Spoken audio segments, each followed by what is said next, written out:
우리 주 예수 그리스도의 아버지 하나님을 찬송하리로다.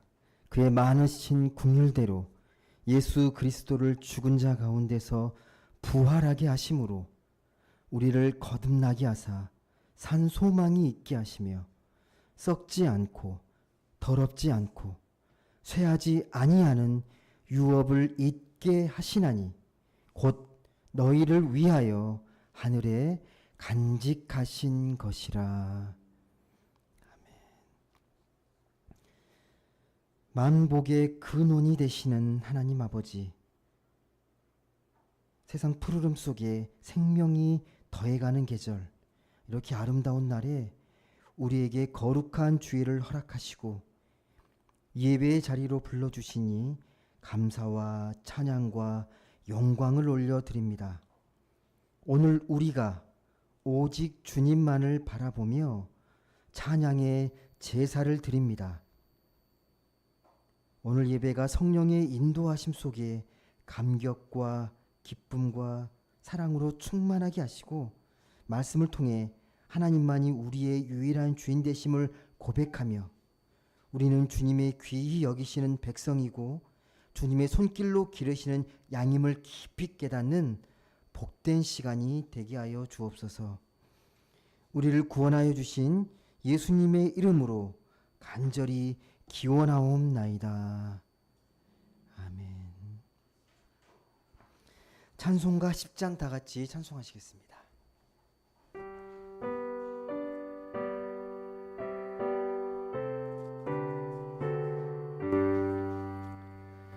전능왕 오셔서 주 이름 찬송케 하옵소서.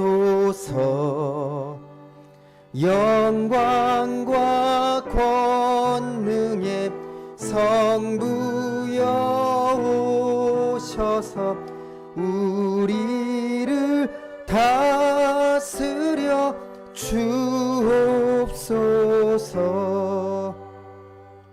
강생한 성자여 오셔서 기도를 들으소서. 택하신 백성들 복 내려 주시고 거룩한 마음을 주옵소서.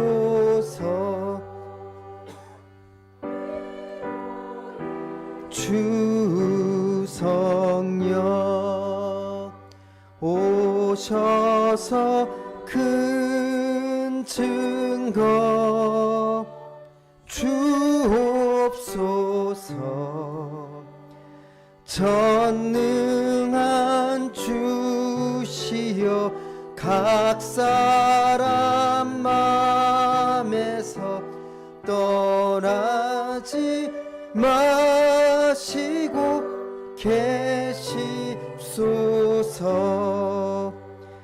성삼위 일체께 한없는 찬송을 드립니다.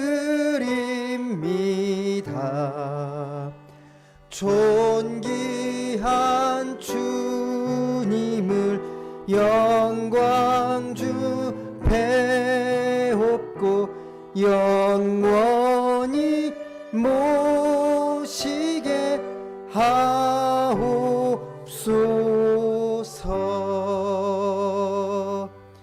아멘.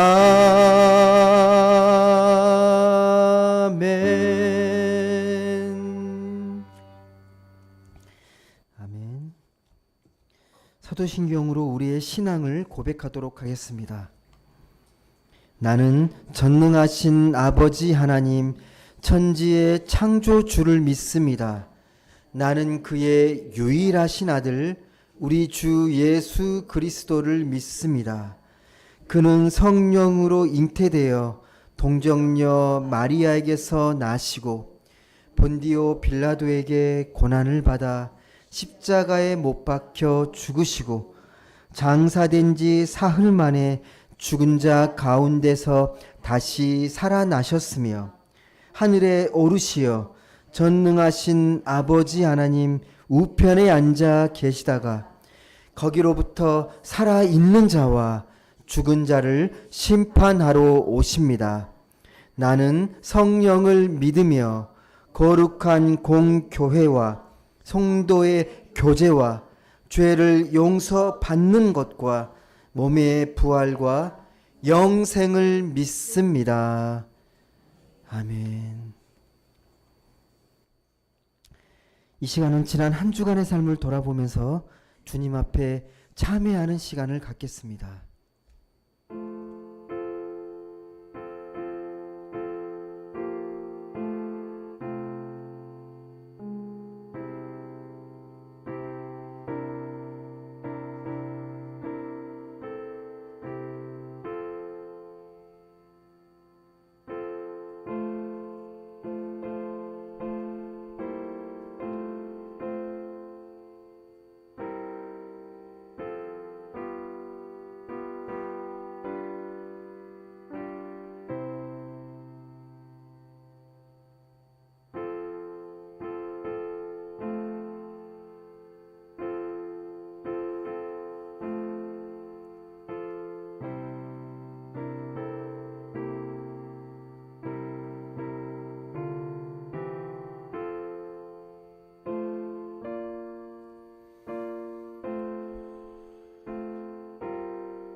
참회하는 하나님의 자녀들에게 주시는 위로의 말씀입니다. 너희는 옷을 찢지 말고 마음을 찢고 너희 하나님 여호와께로 돌아올지어다. 그는 은혜로우시며 자비로우시며 노하기를 더디하시며 인애가 크시사 뜻을 돌이켜 재앙을 내리지 아니하시나니라. 아멘. 찬송가 390장 다 같이 찬송하시겠습니다.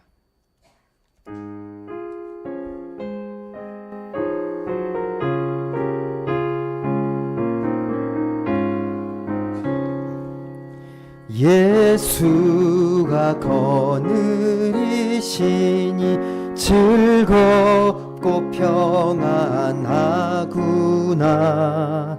주야에 자고 깨는 것 예수가 거느리시네.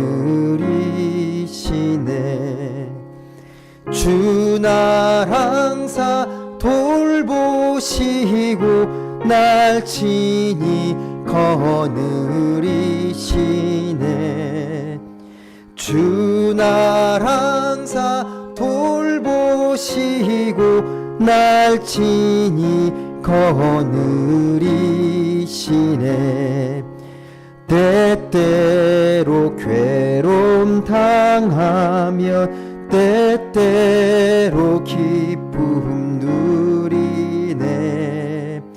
불파 중에 지키시고 평안히 인도하시네. 주 날 항상 돌보시고 날 친히 거느리시네. 주 날 항상 돌보시고 날 친히 거느리시네. 내 주의 손을 붙잡고 천국에 올라가겠네. 괴로우나 즐거우나 예수가 거느리시네. 주 날 항상 돌보시고 날 친히 거느리시네. 주 날 항상 돌보시고 날 친히 거느리시네. 이 세상 이별할 때에 마귀의 권세 이기네. 천국에 가는 그 길도 예수가 거느리시네. 주 날 항상 돌보시고 날 친히 거느리시네. 주 날 항상 돌보시고 날 친히 거느리시네. 아멘.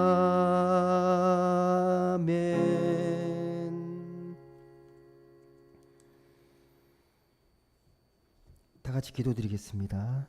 사랑과 은혜의 하나님 감사합니다. 오늘도 귀하고 복된 주일을 맞아 하나님 전에 나와 함께 예배할 수 있도록 시간과 여건을 허락해 주시니 감사드립니다. 오늘 우리가 예배하는 이 시간 하나님만을 경배하며 하나님만을 바라보면서 온전한 예배를 드리게 하여 주시옵소서. 우리의 몸과 마음과 정성을 다해 하나님께 드리는 이 예배가 하나님을 영화롭게 하고 우리의 영혼이 회복되고 영혼이 강건해지는 귀하고 복된 시간이 되게 하여 주시옵소서.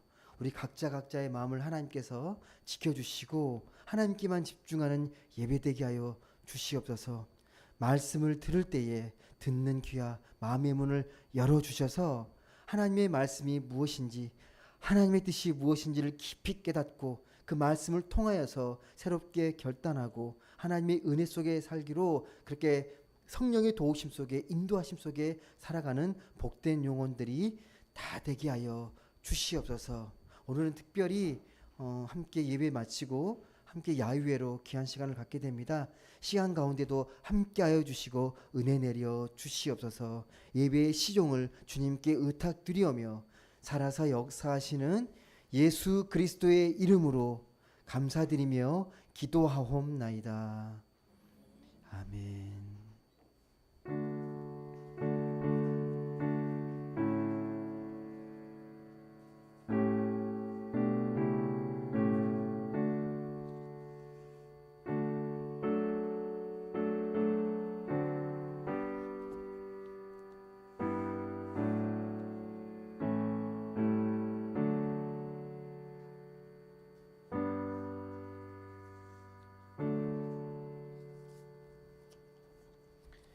오늘 우리에게 주시는 하나님의 말씀은 에베소서 4장 1절에서 7절까지의 말씀입니다. 에베소서 4장 1절에서 7절. 오늘은 박준서 송독해서 말씀을 봉독해 주겠습니다. 그러므로 주 안에서 갇힌 내가 너희를 권하노니 너희가 부르심을 받은 일에 합당하게 행하여 모든 겸손과 온유로 하고 오래 참음으로 사랑 가운데서 서로 용납하고 평안에 매는 줄로 성령이 하나 되게 하신 것을 힘써 지키라. 몸이 하나여 성령도 한 분이시니 이와 같이 너희가 부르심이 한 소망 안에서 부르심을 받았느니라. 주도 한 분이시오 믿음도 하나요 세례도 하나요 하나님도 한 분이시니 곧 만유의 아버지시라. 만유 위에 계시고 만유를 통일하시고 만유 가운데 계시도다. 우리 각 사람에게 그리스도의 선물이 분량대로 은혜를 주셨나니. 아멘. 네, 오늘은 모든 것의 아버지 되시는 하나님이라는 제목으로 같이 말씀을 나누겠습니다. 서울에 가면 한강이 엄청 큽니다. 되게 긴, 세계적으로 되게 거대한 강인데 이 한강물은 그 발원지가요 태백시에 있는 고명소라는 곳입니다.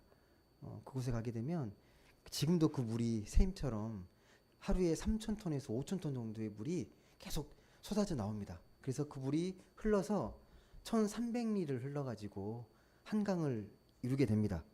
예, 근데 강은 그냥 흘러만 가는 게 아니라 흘러가면서 많은 생명들을 살립니다. 흐르는 가운데 많은 생명들을 살립니다. 그런데 교회도 그렇습니다.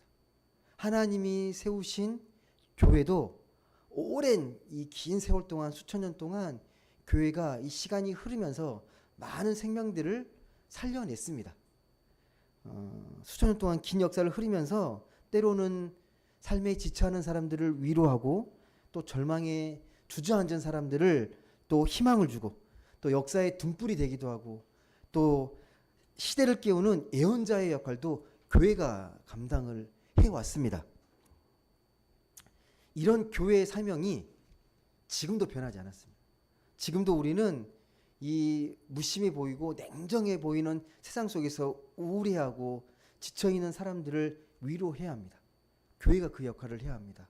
그리고 살려고 몸부림치는 사람들에게 그들에게 찾아가서 심과 또 따뜻한 품이 되어주고 또 희망을 건네고 또 참 행복을 전할 수 있는 이 통로가 교회가 되어야 합니다.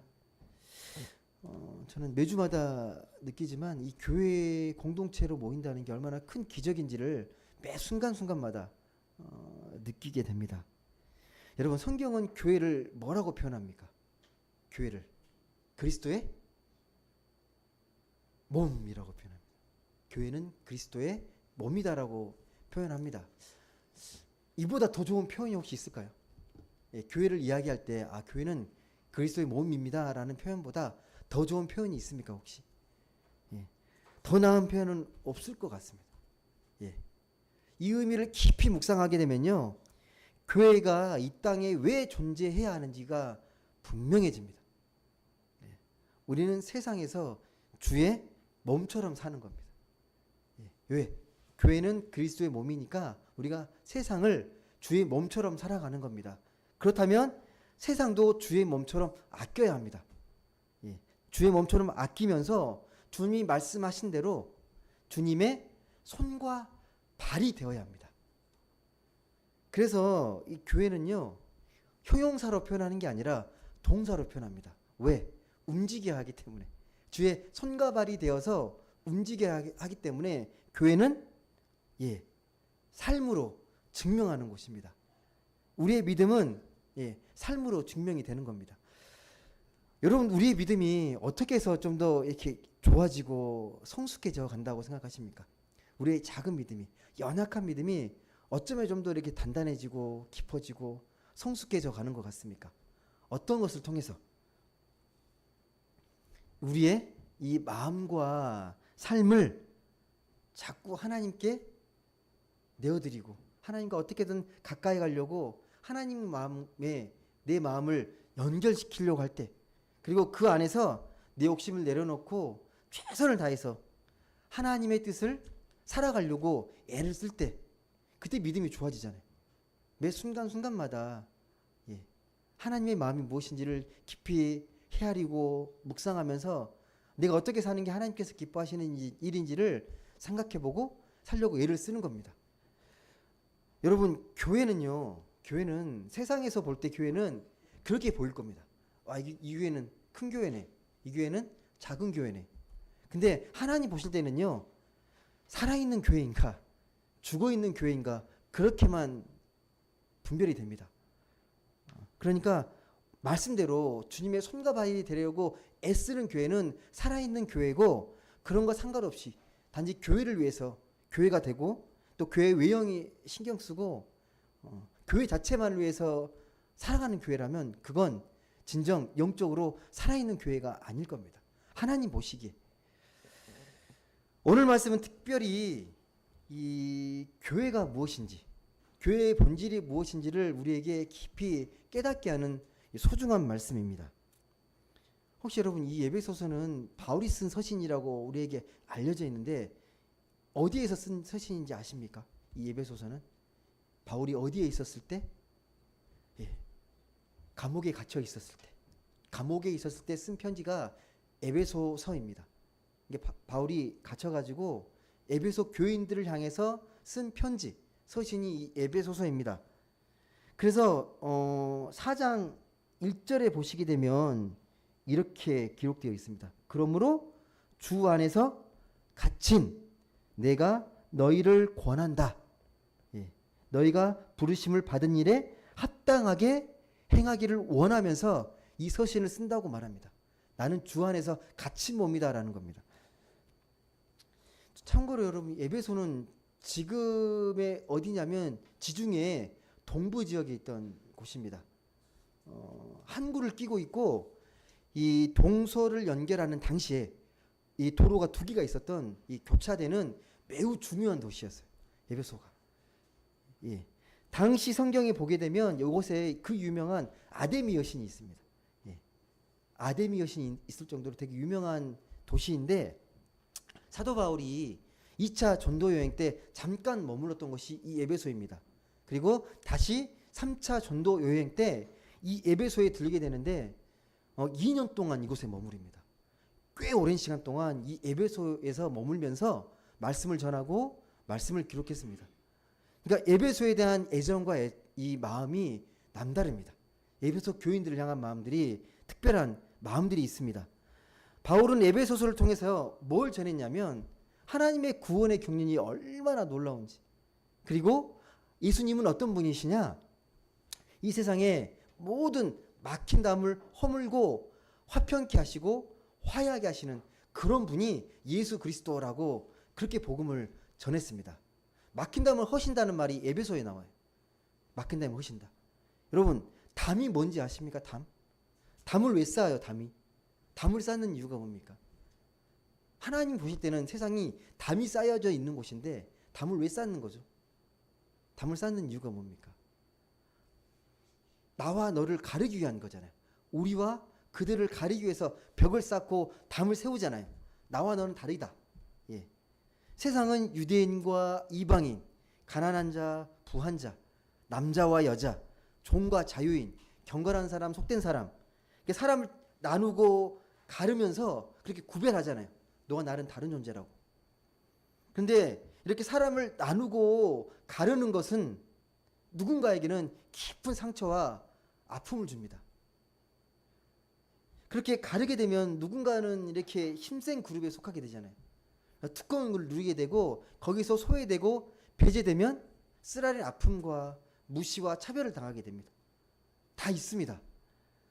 예수는 그런 경계를 허물어 서로 소통하게 하신 분이라고 말씀을 우리에게 이야기합니다. 여러분 지금은 어떻다고 생각하십니까? 지금 우리가 살아가는 세상은 막힌답니다. 허물어져 있는 소통이 잘 되는 세상 속에 살고 계십니까? 그렇게 살고 계신다고 여겨지십니까? 어떠세요?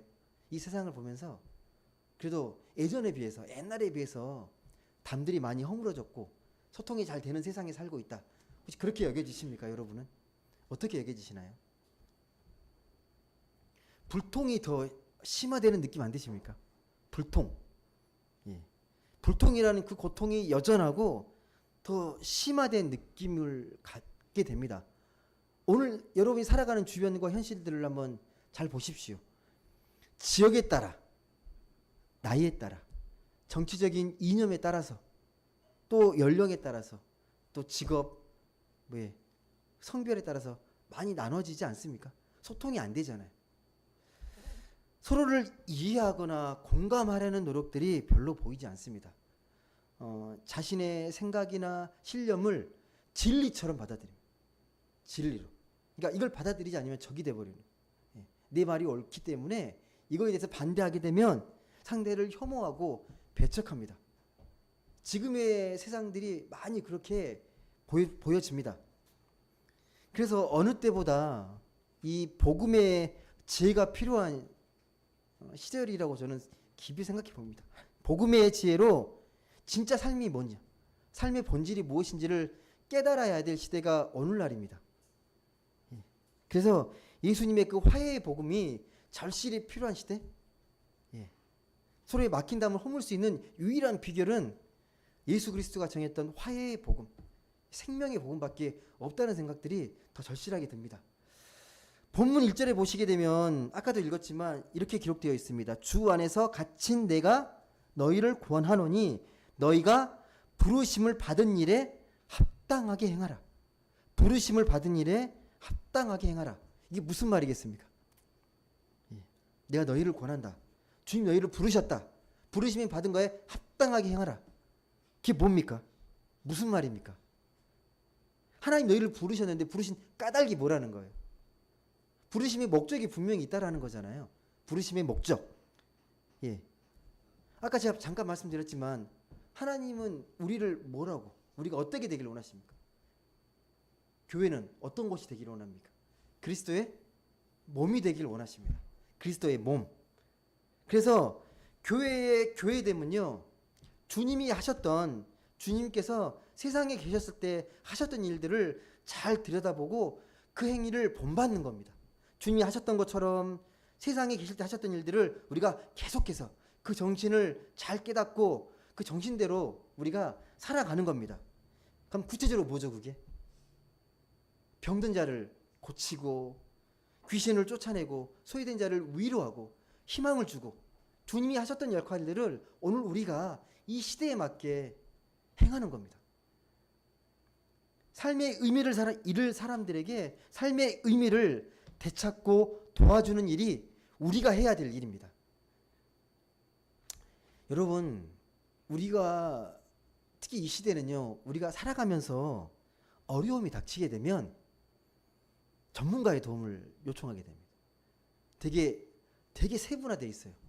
아프면 의사를 찾게 되어 있고, 법률적인 어려움이 있으면 변호사를 찾게 되어 있고, 마음이 어려우면 상담가를 찾게 되어 있고요. 또 태어나고 죽는 일을 어디에 맡깁니까? 병원에 맡기잖아요. 모든 일들이 각 분야의 전문가들이 넘쳐나고 점점점 우리가 직접 할 수 있는 일들이 줄어드는 세상입니다. 탄생도 죽음도 모두 외주화하잖아요. 우리는 뭘 하면 됩니까? 그러면 돈만 준비하면 됩니다. 돈만 있으면 다 됩니다. 돈만 있으면 각 필요한 이에서 맡겨서 돈만 주면 여러분이 고민하는 일들을 해결해 줍니다. 예. 사람들이 돈을 최고로 여기는 까닭이 여기에 있습니다. 돈이면 다 되는구나. 돈의 전능함을 학습했기 때문에 돈을 최고의 가치로 여기고 돈 버는데 열중합니다. 여러분 근데 좀만 생각해 보시면 세상에는 돈으로 해결할 수 없는 문제가 분명히 있습니다. 아니 많습니다. 그리고 진짜 중요한 건요. 전문가의 도움을 받는 게 어렵습니다. 진짜 중요한 건요. 그게 뭐냐면 삶의 의미입니다. 삶의 의미를 전문가에게 맡길 수 없습니다. 도움을 받고 조언을 얻을 수 있는데 제 삶의 의미를 내가 찾고 깨닫고 내가 성숙해 가는 일은요. 전문가가 해줄 수 있는 일이 아닙니다. 우리가 이 거친 세상을 살아가면서 우리의 마음이 조금씩 그늘지고 마음이 어두워집니다. 그리고 이 치열한 경쟁 속에서 빠르고 분주하게 바쁘게 살다 보면 점점점 삶이 무의미해져요. 속도에 우리가 익숙해지면요. 삶이 점점점 무의미해집니다. 예. 내가 왜 이렇게 바쁘고 분주하게 사는지 그 이유조차 모른 채 그냥 바쁘게 살아요. 분주하게. 이게 잘 사는 것처럼. 독일에 여러분 그 아우토반 아시죠? 속도 제한 없이 고속도로 마음껏 달릴 수 있는. 혹시 여러분 180, 200 놓고 달린 적 있으십니까? 200, 250 이렇게 뭐. 그 스피드 경쟁하는 그 차는 뭐 300, 350 막 달리잖아요. 그렇지 않습니까? 그렇게 달리면 여러분 어떨 것 같아요? 그런 차를 여러분이 운전하시거나 그런 차를 이렇게 탁 타고 있으면 어떤 기분이 드실 것 같습니까? 스릴이 넘치십니까? 그 독일에서 공부하시고 오신 목사님 한 분이 한번 아우토반에 옆에 타보신 적이 있대요. 한 250 정도, 200 정도 달리는데 재밌을 것 같죠. 몸이 경직되고, 풍경 하나도 안 보이고, 아스팔트만 보이네.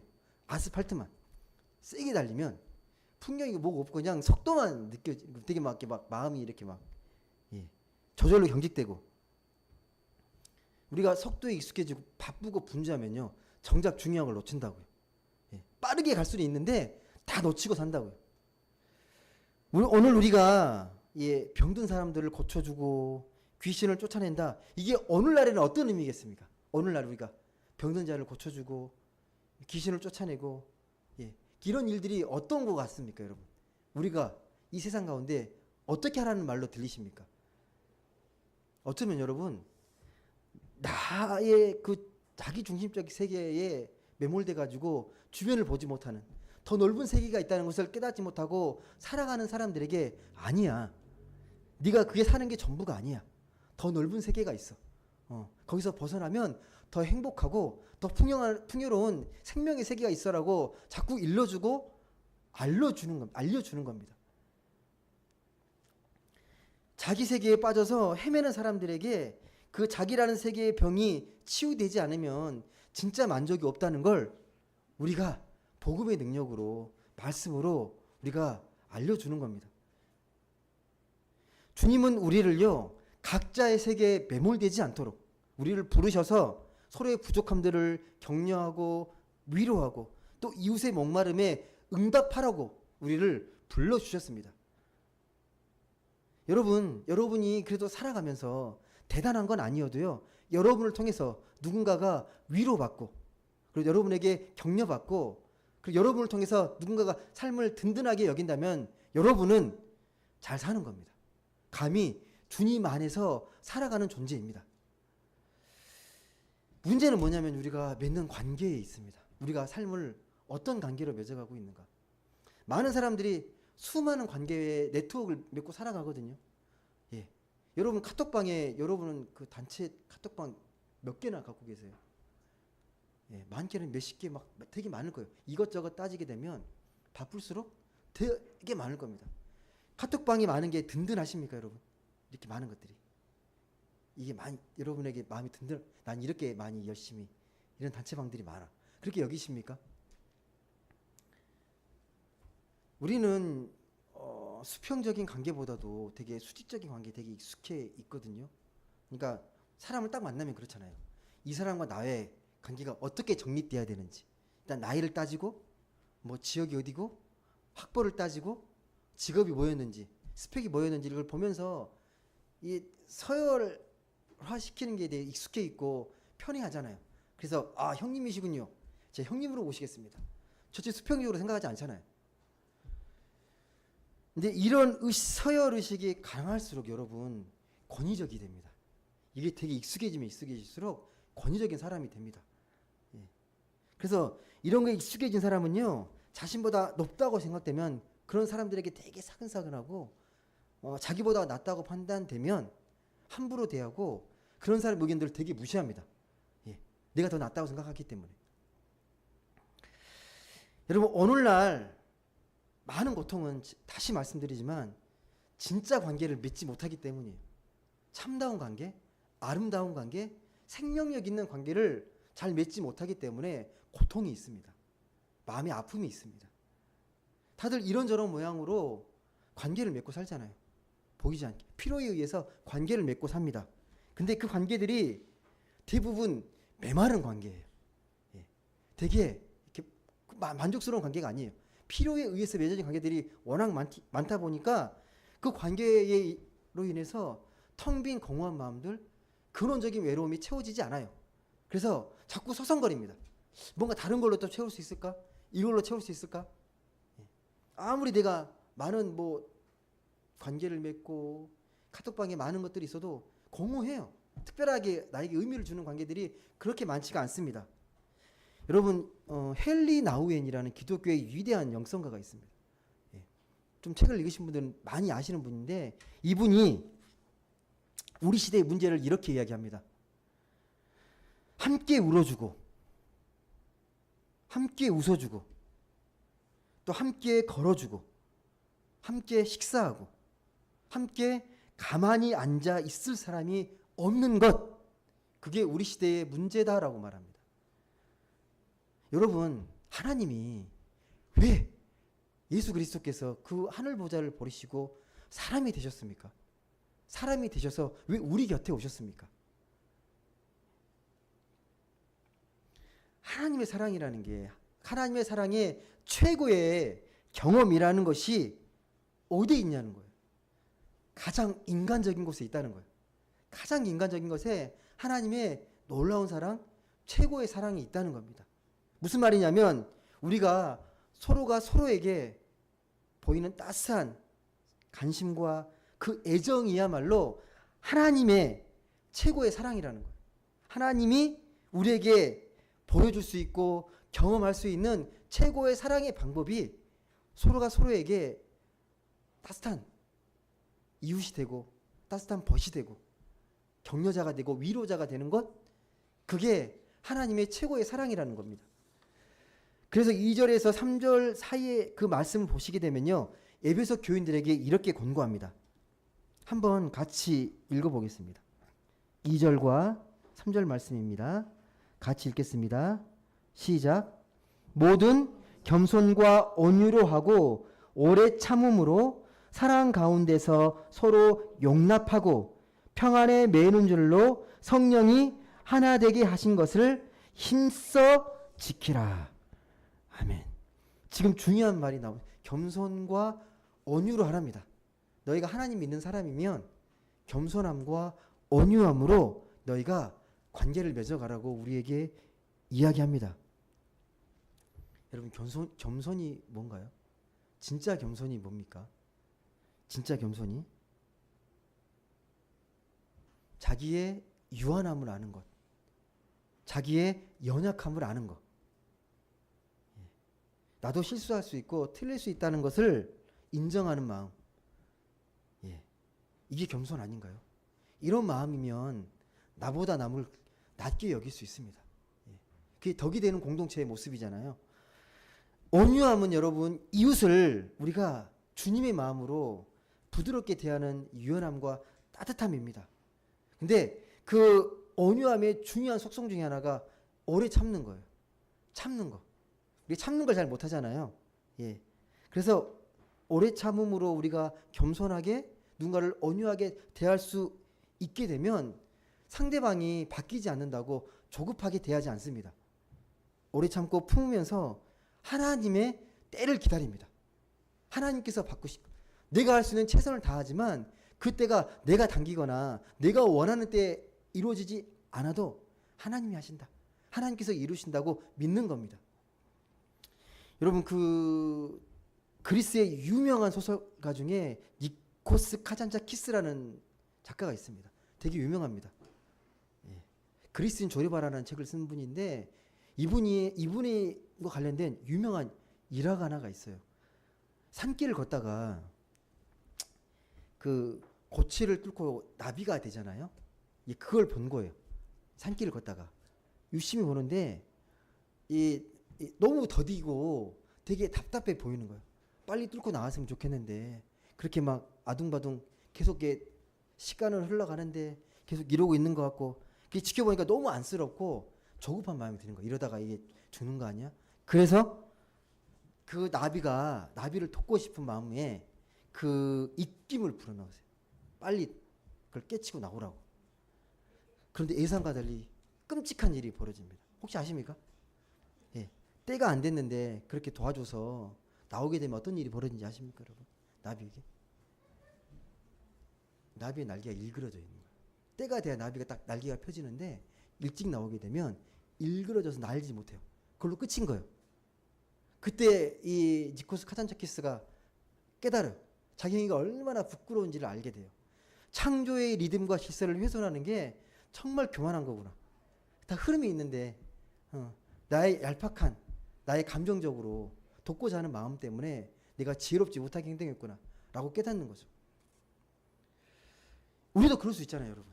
우리도 도무지 기다려주지 못하는 모습들, 나와 다른 견해를 가진 사람들을 사랑으로 품어줘야 되는데 그러지 못할 수 있다는 겁니다.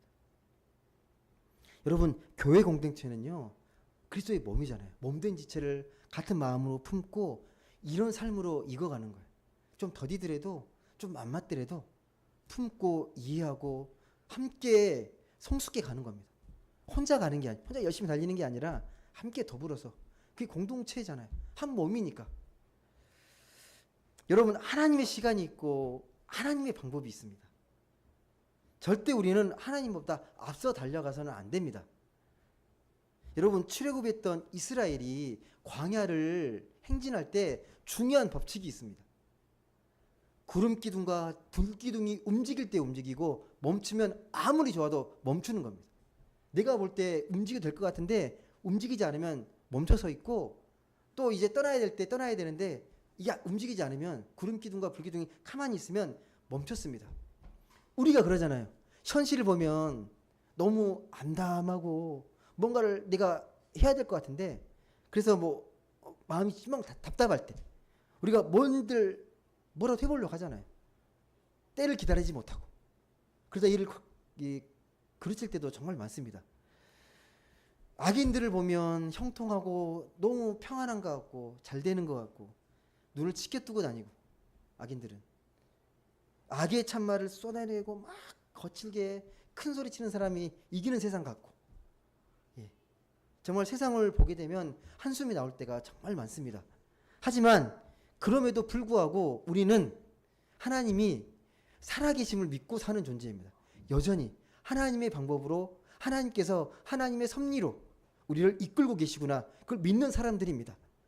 내 현실과 상황이 아무리 어둡고 암담하고 답답해 보여도 하나님이 더 잘하시고 하나님의 지혜로, 하나님의 방법으로 우리를 반드시 이끄신다, 그걸 믿는 사람이 우리입니다. 6절에 보시면요, 하나님에 대해서 이렇게 고백합니다. 6절 말씀 한번 같이 읽어보겠습니다. 6절 같이 읽겠습니다. 시작. 하나님도 한 분이시니 곧 만유의 아버지시라. 만유 위에 계시고 만유를 통일하시고 만유 가운데 계시도다. 아멘. 이 말씀이 이해되십니까? 하나님도 한 분이시다. 곧 만유의 아버지시다. 만유는 뭔가요? 모든 것의 아버지가 하나님이라는 겁니다. 이게 무슨 말일까요? 하나님 모든 것의 아버지다. 세상에는요, 무관한 게 아무것도 없다고요. 모든 것의 아버지시기 때문에 하나님과 별개로 그렇게 되어지는 건 없다라는 말입니다. 예. 모든 것 위에 계시는 건 뭘까요? 모든 것 위에 계시는 건요. 모든 것 위에 계세요. 아래에 있지도 않고 같이 계시지도 않고 모든 것 위에 계십니다. 그 누구도 하나님의 뜻을 함부로 바꾸거나 독점하거나 하나님의 뜻을 벗어날 수 없다는 겁니다. 아무리 악인이 형통하고 인간의 지혜를 발휘한다 해도 하나님의 뜻 안에 있습니다. 하나님의 뜻을 벗어날 수 없다는 겁니다. 그게 모든 것 위에 계신 하나님입니다. 모든 것을 통해 계신다. 이건 무슨 말인가요? 모든 것을 만유를 통일하시고, 예, 통일하신다. 모든 것을 통하여 계신다. 이게 무슨 말일까요? 세상 모든 것에는요, 그분의 숨결이 살아있다는 겁니다. 모든 것에는. 모든 것 안에 있다는 무슨 말이겠습니까? 모든 것 안에 있다. 하나님의 모든 것 안에 있다. 세상에는요, 우리가 함부로 대해도 좋은 건 하나도 없다는 거예요. 예. 모든 것 안에 하나님이 계시니까 모든 걸 함부로 대할 수 없습니다. 이 고백 속에 우리가 기억해야 할 신앙의 중요한 원리들이 다 담겨 있습니다. 한번 그 뜻을 좀 기억하시면서 이 말씀을 한번 우리 6절 말씀을 한번 고백해 보시죠. 한번 같이 읽으면서 고백해 보도록 하겠습니다. 6절 말씀 같이 한번 읽어보겠습니다. 시작. 하나님도 한 분이시니 곧 만유의 아버지시라. 만유 위에 계시고 만유를 통일하시고 만유 가운데 계시도다. 아멘. 여러분 이 사실만 잘 알아도요, 우리가 쉽게 낙심할 수는 없고 교만하게 다른 사람들을 무시할 수 없습니다. 또 우리가 경험하는 현실 하나하나가 모두가 하나님의 메시지입니다. 영적으로 민감하면 하나님의 뜻 안에서 이것들이 얼마나 소중한 것들인지를 알게 됩니다. 이것이 성경이 말하는 이 거룩한 삶의 모습입니다. 이렇게 살려고 우리가 애를 쓰는 겁니다. 말씀을 맺습니다. 여러분, 교회는요, 이 삶의 가치를, 이런 신앙과 이 영적인 가치를 세상에 공급해야 하는 존재들입니다. 이 세상 속에서 답답해하고 지쳐하고 희망을 잃고 낙심하고 절망에 있는 사람들에게, 그들에게 진짜 복음이 뭔지, 진짜 희망과 삶의 의미가 무엇인지를 복음을 통해서 전달하는 겁니다. 여러분, 농부가 아무리 절망적 상황이 오더라도 희망을 잃지 않고 오늘 내가 갈아야 할 밭을 열심히 묵묵히 갈잖아요.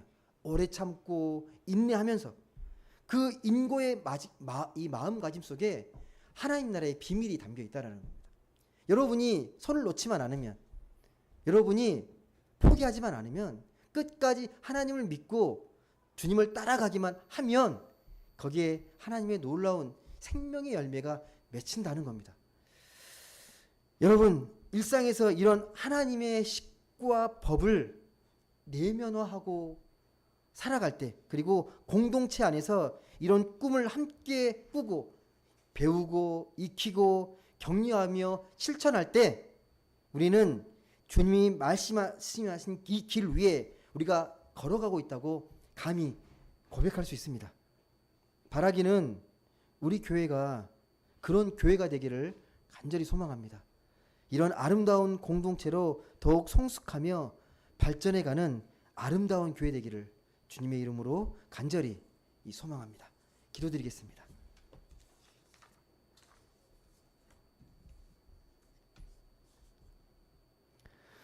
사랑과 은혜의 하나님 감사드립니다. 오늘 또 귀하고 복된 이 날 주님께서 불러주시고 하나님의 자녀된 우리가 함께 기도하게 하고 또 예배하게 하시니 정말 감사드립니다.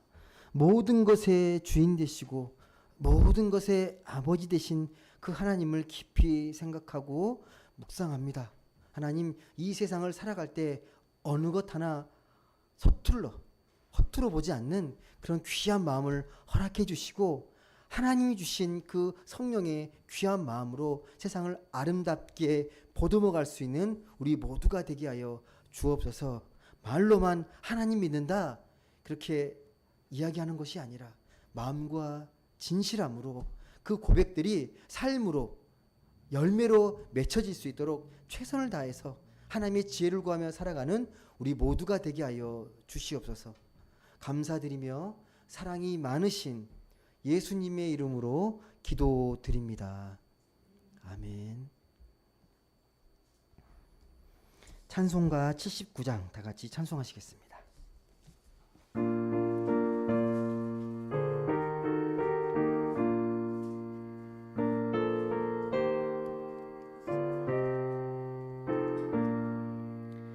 주 하나님 지으신 모든 세계 내 마음 속에 그리어볼 때 하늘의 별 울려 퍼지는 내서 주님의 권능 우주에 찾네. 주님의 높고 위대하심을 내 영혼이 찬양하네. 주님의 높고 위대하심을 내 영혼이 찬양하네. 숲속이나 험한 산 골짜기에서 지저귀는 저 새소리들과 고요하게 흐르는 시냇물은 주님의 섭씨 노래하도다. 주님의 높고 위대하심을 내 영혼이 찬양하네. 주님의 높고 위대하심을 내 영혼이 찬양하네. 내 주 예수 세상에 다시 올 때 저 천국으로 날 인도하리. 나 겸손히 엎드려 경배하며 영원히 주를 찬양하리라. 주님의 높고 위대하심을 내 영혼이 찬양하네. 주님의 높고 위대하심을 내 영혼이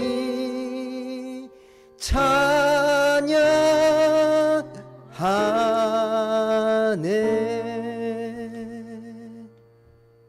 아멘. 다 같이 봉헌 기도 드리겠습니다. 은혜의 주님, 우리에게 허락하신 것 중 일부를 구별하여 기쁨으로 봉헌드립니다.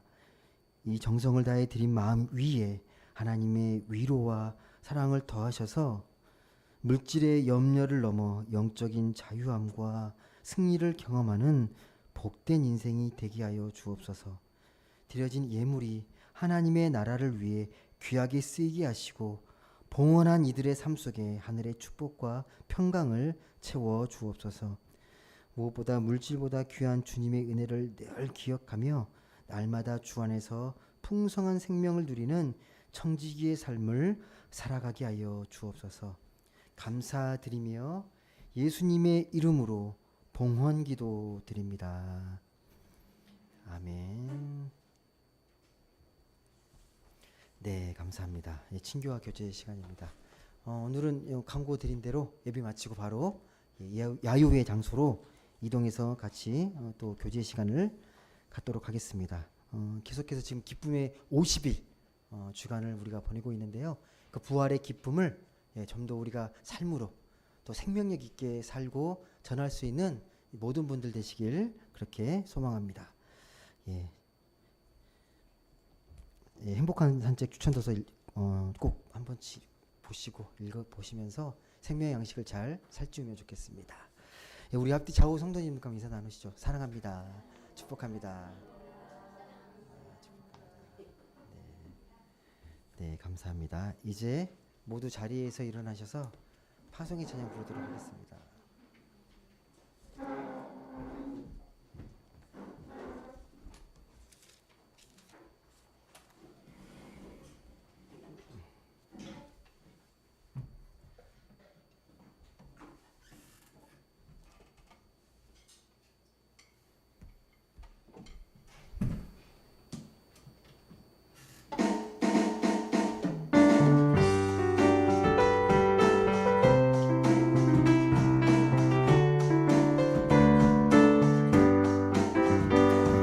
내가 매일 기쁘게 순례의 길 행하는 주의 팔이 나를 안보하니요.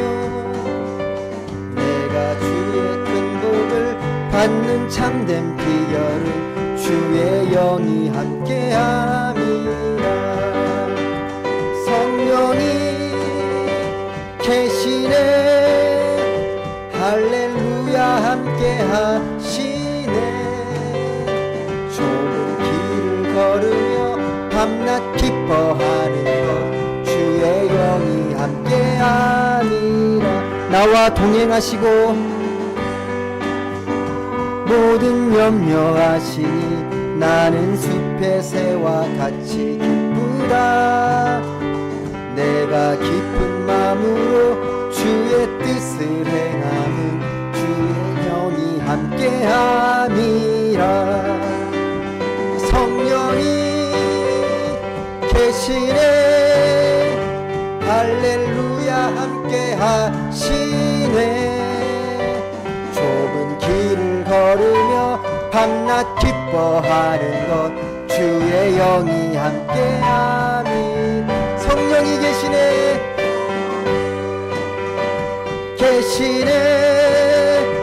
할렐루야 함께하시네. 길을 걸으며 밤낮 기뻐하는 것 주의 영이 함께하니라.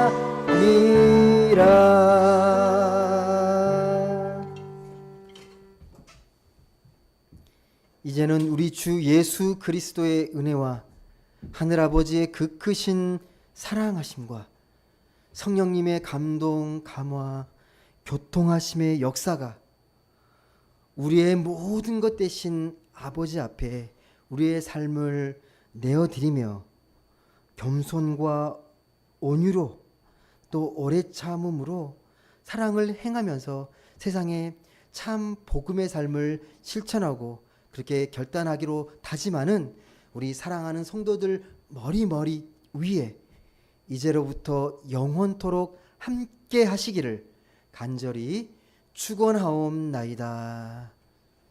아멘.